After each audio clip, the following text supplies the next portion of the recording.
So what's the solution? So how do we get there? Well, here's the thing. We got to recognize that wealth is intergenerationally created. Most people who get rich don't get rich in a lifetime. Oprah, that's once in a while. Bill Gates, that's once in a while. Most people are intergenerational wealth. That means what? That if black people want to catch up, we have to start saving wealth and passing it to the next generation. Our biggest problem ain't that we're splurging. Is that every time we splurge, we're stealing from our descendants. You're giving them no inheritance to get started with.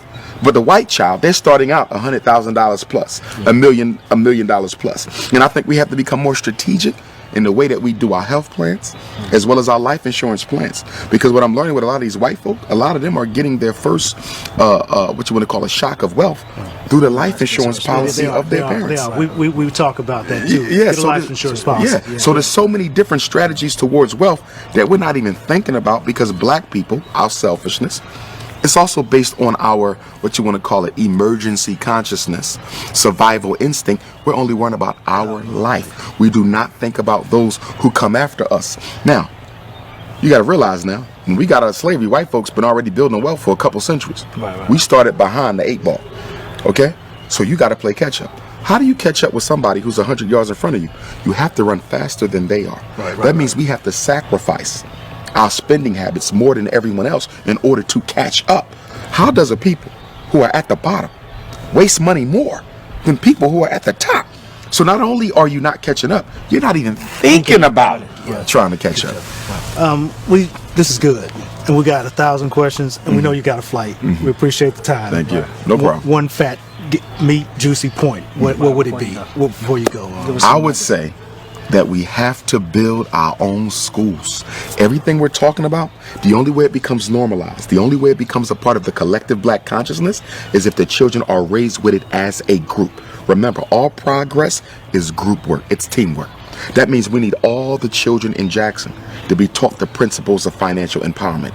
All the children of Jackson to be taught how to eat healthy. All the children of Jackson to understand what black family means and why it's so important. Until then, it's just a specialty. As we spoke earlier, diet being a specialty, wealth is a specialty. Think about it. If you're black and you're in the know about money and the laws of finance, you are a specialty. You are an eccentricity. You are an oddity. That's a problem. Because for white people, gaining wealth is a regular part of their everyday conversation. Even poor white people are regularly talking about wealth. Black people don't discuss wealth at all. We have to move it from the marginalized status it has and make it a mainstream topic of conversation. Is there an answer? I know you can't just drop a 2-second answer. No. Here's what I would say with the unity. Again, unity has to be incorporated into the collective consciousness, which means children have to be socialized to unite with one another. Remember, our kids are socialized to disunite. As a principal, right? I've had first graders, 6 and 7, talking about how black your skin is, how cheap your clothes is, how nappy your hair. You're 6. You just your first year in school. How do you know all this? The parents. We are teaching our kids to be Negroes. So the only way you're going to undo that is to teach them to be Africans, which is why I want my school to be residential. Because I know sending them back to the same house that created the illness after school is going to undo everything I do from 8 to 3. You got the kids for 16 hours. I got them for 8. I can't win because the brain is the creature of repetition. Whoever gets to this the most will rule it. What did Adolf Hitler say? Come up with a lie, keep on telling the lie, be consistent with it. It ain't got to be the truth.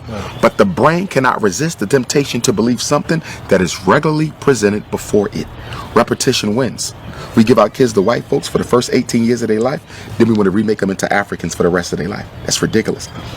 The formidable years of conditioning is birth to 12. The formidable years of conditioning is birth to 12. We give that to white people. And then when they turn 21, they already have habituated. They already have a personality. They already got hard habits. And now we want to re-Africanize them. Who does that? What people have ever gotten free, giving the best years of their children to their oppressor?